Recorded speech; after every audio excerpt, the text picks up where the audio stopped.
Hello ladies and gentlemen, and welcome back to my channel for another Hot Toys comparison video. Now today we're going to be talking about all things Captain America, so the Infinity War cap versus all of the other ones that I do have in this light box right now. So it's definitely going to be an awesome comparison video. Now quickly before we begin, I want to mention Justin's collector group, the new collector group that I've just started with a bunch of other collectors and YouTubers alike. The link is down in the description below. It's going to be a really awesome place for us all to chat and hang out and just talk about all things figures. Also, Eric Lee, the man who can, in Hong Kong, definitely did help me pick up this figure in particular, as well as Iron Spider, which is coming up next. The link for his group, as well as his private link, is down below in the description. Send him a message if you do want to pick up any sort of upcoming figures day one as soon as they're released in Hong Kong. So without further ado, let's get started and compare Infinity War cap to Civil War Captain America. As you can see, there is a bit of a height difference between the new Infinity War figure and the Civil War cap, and I'm not exactly sure what that comes down to. Their stance is pretty much exactly the same. It could be down to the size of the neck and the fact that the Civil War cap really doesn't have much of a neck at all, to be honest, and he's really sort of hunched over, whereas you can see the Infinity War cap is using that same sort of body that we saw with the new black suit cap, and that gives him a little bit more definition and a little bit of a longer neck. Zooming in on the Infinity War cap and the Civil War cap, you can see that the outfits are drastically different in terms of their material choices. In terms of how they are sort of sewn together, they are pretty much identical. You can even see the shape of the shoulder pads look exactly the same, and the red spots are all in the same place. It's just that the material choices on the new Infinity War cap, they have used that rubber sort of, that faux rubber textured sort of material, and I'm not a very big fan of it, to tell you the truth. I mean, it looks good, but it really does restrict the posing to a really big degree. And you can see the level of hunchbackness on the Civil War cap. There's just a huge sort of massive bulk up here, and it gives him a really thick side profile, and I think this new figure definitely does look far and away better. In terms of the harness, you can see it sits about the exact same, to be honest with you, and they're both die cast in terms of these sections here. However, this one does have those silver sort of sections on his harness that run along to the front, and they are metal as well. That's missing from all of the other cap figures. Now you can see that they have darkened up this section here, which looks to be the exact same, although it doesn't look as wide and as narrow as this one here. It looks a little bit taller and a little bit narrower here in the sort of side section. It's a little bit taller though in this section here, and the belt itself is a lighter color, you can see, and it's a different sculpt for pretty much the entire thing. So they've definitely made a ton of changes with this new Infinity War cap figure. Now, in terms of a sort of Chris Evans or Steve Rogers likeness, you can see that they are pretty similar between the two. They've just added the beard and the hair a little bit longer, so I don't know what we're losing between this head sculpt here and the Infinity War one, but there is that sort of divisive quality about the head sculpt. I'm not exactly sure why, but from some angles it doesn't necessarily look like Chris Evans. Comparing the legs, this is where you're starting to see a lot more similarities. The boots and the boot spats are identical, as well as the shape of the knee pads. Now the knee pads you can see on this one are a fabric piece, whereas on the Infinity War cap they are that sort of rubberized texture, and the pants are very different between the two. You can see that there's a red stripe running down the front, whereas on the Civil War cap you definitely don't have that. So that's really the only main difference in terms of the pants themselves. They look pretty much identical in every other way, except these ones had the really poofy pockets, and that's just because they were obviously that fabric compared to this new sort of rubber material on the Infinity War cap. Now when it comes down to it, I think there are definitely a lot of similarities between these two figures. So the first thing is the body. I think they're using the exact same body between these two releases. The fact that the boot spats are pretty much identical, and we'll cover that a little bit closer in just a second, as well as the material choices. So you can see that he does have that scale mail section on the black suited cap, which is underneath the Infinity War cap's outfit, and he also does have that sort of dot texture rubber outfit that you can see on the Infinity War cap as well, and I'll give you a closer look at that right now. Now, in terms of a more recent release of cap, this is where you're starting to see some similarities. I mean, it looks like they pretty much carried over this scale mail pattern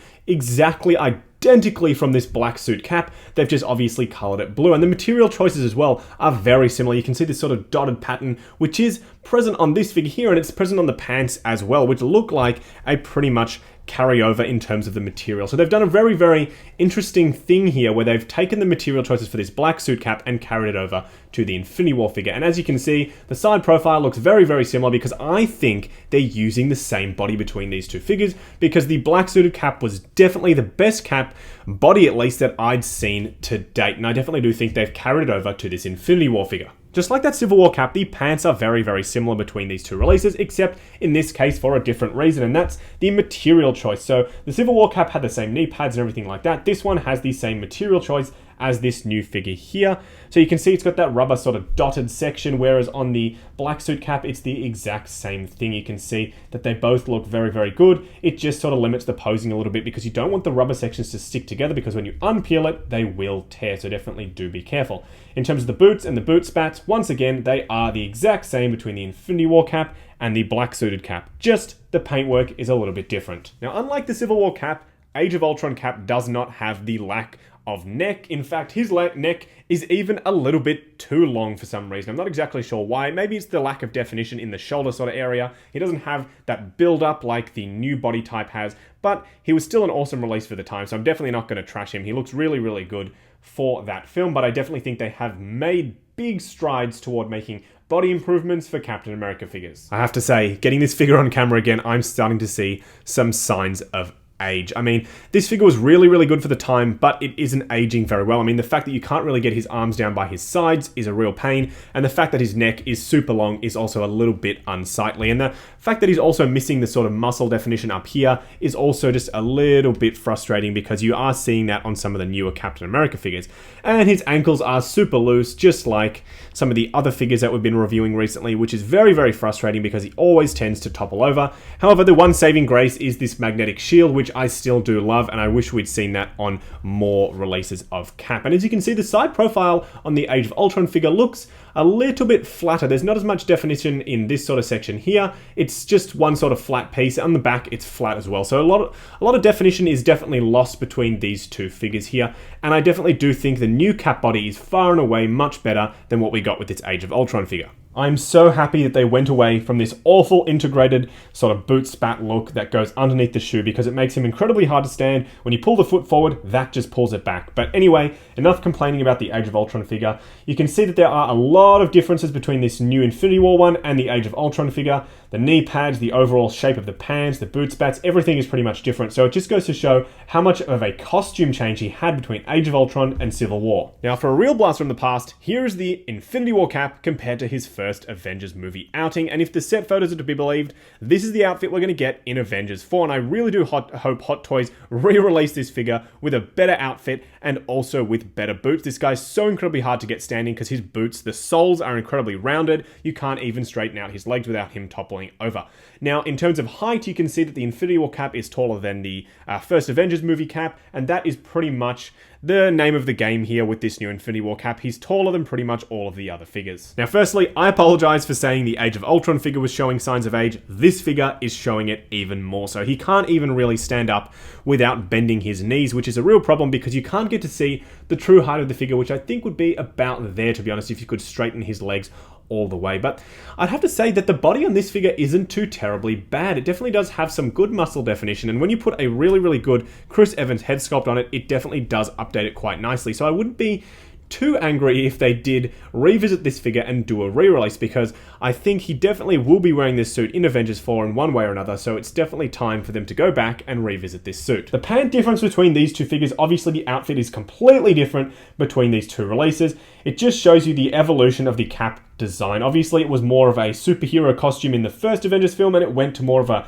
military cross superhero costume look in the subsequent films. Now, I'm so happy that they went away from the integrated boot and they went for the more segmented sort of ball joint, because that allows you much more articulation than this guy here, which cannot move at all. It's one fixed piece. It does not move in any way. And because it's sort of a curved section, as you can see, you have to bend the legs in order to get it to sit flat. Otherwise, he just doesn't stand, which is a very, very difficult scenario when you're trying to pose this figure up with your other Avengers figures. Just wrapping up this comparison video now, I don't think this is the 100% comic book accurate definitive version of Captain America that we're ever going to get. I think that we might get something like that in Avengers 4, but for now, this is a very, very good figure based on Infinity War, a movie that a lot of people do love. Now, I'm not exactly sure what magic was lost in this head sculpt. I reckon it's about 80% of the way there. It's definitely not 100% of the way there. In some angles, it definitely does look really good, but straight on, I think there could have been some improvements. Now, do pick up that 11 head sculpt if you want that angry look. I definitely will be, just to try it out with this cap to see what that can bring to the figure. But I think the body and the outfit, even though the material choice is a bit funky, more than make up for that head sculpt. I think this is still a really, really good release. Pick it up if you're collecting the Infinity War line. Now, definitely do check out Justin's collector group. Link is down in the description below, as well as Eric Lee's group and his PM as well, just so you can message him and let him know if you want to pick up any figures straight from Hong Kong from Secret Base on day one. That's about it for this video, guys. Like, comment, and subscribe, and I'll catch you in the next video.